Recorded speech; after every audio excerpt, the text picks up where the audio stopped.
Before the British arrival, Singapore was a transient stop for regional traders. Subsistence fishing and marginal trade marked its economy, which was negligible compared to the bustling trade hubs like Canton or Malacca. Lacking significant economic policy or infrastructure, Singapore remained an untapped land with vast potential. In pre-colonial times, Singapore was characterized by widespread poverty. The typical lifespan was under 40 years, with high infant mortality rates akin to other undeveloped parts of Asia. The populace engaged in labor-intensive activities for over 12 hours a day, barely sustaining minimal living standards due to the absence of property rights and market openness. Singapore's position on the maritime Silk Road suggested potential as a critical trade nexus. Yet without significant investment in its infrastructure or formalized trade, it remained dormant, overshadowed by more developed regional ports.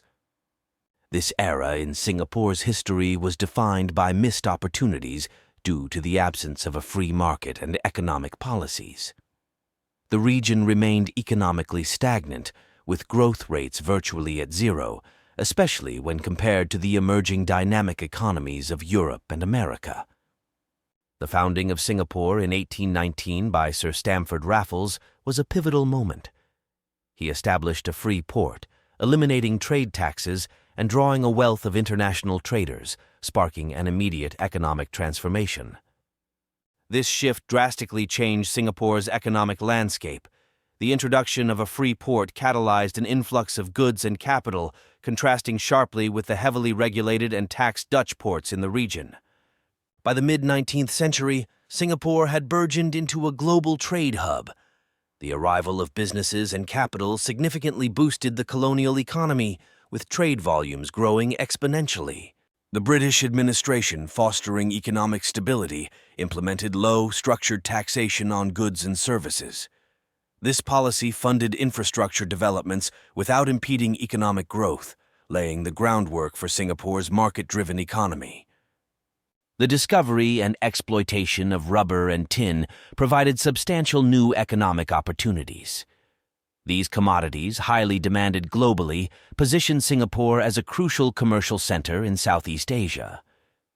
Supported by colonial government subsidies for infrastructure like roads and ports, these sectors significantly enhanced Singapore's GDP, setting it on a path toward becoming a significant economic force in the region. In the early 20th century, Singapore rapidly established numerous financial institutions under the protection of British legal systems. The annual GDP growth rate reached approximately 2%, a modest figure compared to the booming economies of Europe and the United States. During this period, Singapore enhanced its financial infrastructure, introducing sophisticated banking regulations that attracted international banks and investors. This regulatory framework protected the economy while promoting growth, a balance of economic freedom with market stability. World War II severely disrupted Singapore. The Japanese occupation from 1942 to 1945 imposed stringent economic controls and punitive taxes, reaching up to 30% on businesses, crippling local enterprise, and causing GDP to contract by nearly 20% during the occupation. During the Japanese occupation, Singapore faced severe shortages and hyperinflation, a drastic departure from the economic liberalism previously enjoyed. This period of political instability showcased how profoundly such turmoil could devastate economic growth, shaping Singapore's future governance and economic strategies. Post-war, the British focused on economic recovery, stimulating trade and modernizing infrastructure. Tax incentives, such as reduced tariffs and taxes on imported raw materials, were introduced to attract foreign investment and help rebuild war-devastated industries. These initiatives set the stage for Singapore's future economic policies centered on international investment and openness. By the late 1950s, as Singapore prepared for independence, GDP growth rates began to show substantial recovery, averaging 4 to 5% annually. In the early 1960s, Singapore aggressively pursued industrialization, implementing tax holidays for foreign companies and establishing industrial estates. This shift aimed to diversify the economy from traditional trade to manufacturing, significantly increasing job opportunities and economic stability. These strategies rapidly transformed Singapore's economy. By the time of its independence in 1965, industrial output was growing at rates exceeding 6% annually, rapidly catching up to more developed nations. Under the leadership of Lee Kuan Yew, Singapore formulated a coherent economic vision in the late 1960s and early 1970s, focusing on open economic policies, robust legal protections for business, and a corruption-free governance. Influenced by Austrian economic principles, these strategies emphasized minimal state interference and maximized market freedom. By the late 1970s, these policies had transformed Singapore into one of Asia's most robust economies. The GDP growth rate soared to an impressive 8 to 10% annually, showcasing the effectiveness of economic freedom and market-driven policies in fostering rapid development and prosperity. During the late 1980s, Singapore's strategic shift towards high-tech industries and financial services bore fruit. The government introduced significant tax incentives for technology firms and financial institutions, which proved pivotal. Corporate tax rates were slashed, attracting a flurry of both local and foreign investments and establishing Singapore as a powerhouse in these sectors. This era also saw the establishment of Singapore as a global financial center. By reducing regulatory burdens and maintaining an open, stable financial environment, Singapore attracted major global financial institutions. This period marked a growth in GDP from these sectors by over 7% annually, significantly outpacing regional competitors. By the early 90s, Singapore had established itself as a leader in electronics manufacturing and biotechnology. The government's provision of grants and subsidies for research and development spurred significant advances in these fields, enhancing Singapore's global standing in innovation. This focus on fostering a favorable business environment for high-tech industries led to notable achievements, including pioneering developments in biotech treatments and electronics. Singapore's strategic investments in these sectors contributed to a GDP growth rate that consistently outperformed that of many Western nations during this period. The mid to late 1990s presented new challenges with global economic shifts. Singapore's response was to streamline its regulatory framework even further, ensuring swift and efficient business operations and reducing the bureaucratic overhead significantly. The introduction of the single window service exemplified Singapore's commitment to efficiency. This service significantly reduced the time required to start a business, from several weeks to just a few days, enhancing the country's economic resilience and appeal as an investment destination. The Asian financial crisis in 1997 tested Singapore's economic stability. Unlike its neighbors, Singapore chose openness instead of controls. The monetary authority of Singapore's balanced currency valuation shielded the economy from the worst impacts. During this crisis, the government launched the Technopreneurship 21 initiative, which subsidized innovation and venture capital, fostering a robust startup ecosystem. This initiative helped maintain economic growth and unemployment rates better than many of its regional counterparts. In the early 2000s, Singapore continued to enhance its status as a global business hub.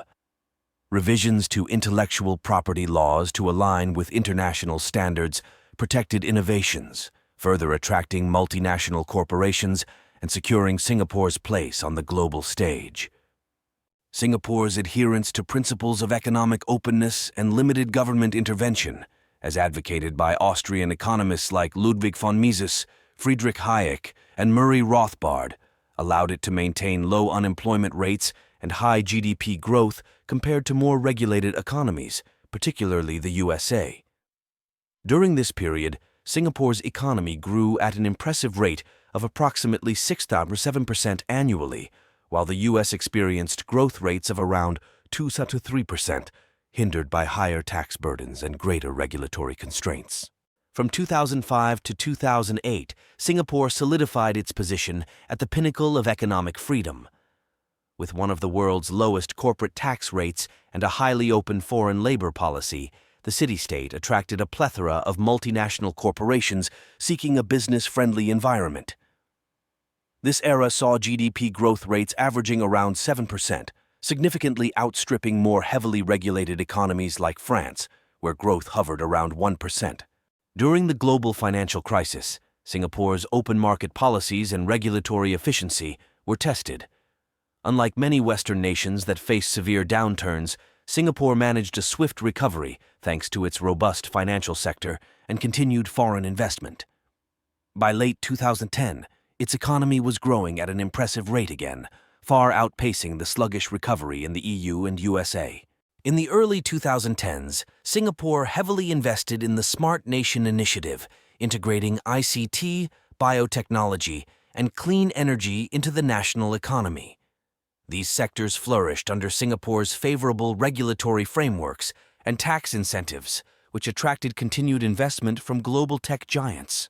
By focusing on cutting-edge technology and innovation from 2013 to 2015, Singapore not only enhanced its economic diversification, but also established itself as a leader in smart technology and green energy. This period witnessed substantial contributions to GDP from these sectors, promoting sustainable economic growth well above the global average. Between 2016 and 2018, Singapore strengthened its global economic ties through strategic trade agreements. The city-state's commitment to the CPTPP and other free trade agreements reduced trade barriers and opened new markets, boosting exports and further fueling economic expansion. In these years, Singapore's proactive trade policies and economic alliances helped buffer it against global economic uncertainties. The nation's GDP growth remained robust, demonstrating its resilience and leadership on the global stage, even as many Western nations grappled with slower economic recoveries and rising protectionism. As the world increasingly moved online, Singapore emerged as a front-runner in the digital economy. Its pro-business policies, particularly in fintech, cybersecurity, and AI, attracted significant investment, positioning Singapore as a global hub for digital innovation and enterprise. Continuing its trajectory, Singapore invested heavily in its digital infrastructure, enhancing capabilities across AI, machine learning, and blockchain technology. This strategic focus not only bolstered its domestic economy, but also placed it at the forefront of global digital economic sectors. Looking to the future, Singapore remains committed to maintaining its leadership in economic freedom. The nation anticipates shifts in global trade and technology, adapting its policies to stay ahead of potential economic challenges and ensuring its continued growth and prosperity. Singapore envisions a future where it continues to innovate and adapt, always one step ahead in economic policies and technology. By maintaining minimal governmental overreach and promoting free market practices, it aims to sustain its position as a global beacon of capitalism and economic success, ensuring that it not only meets but sets global standards in economic freedom.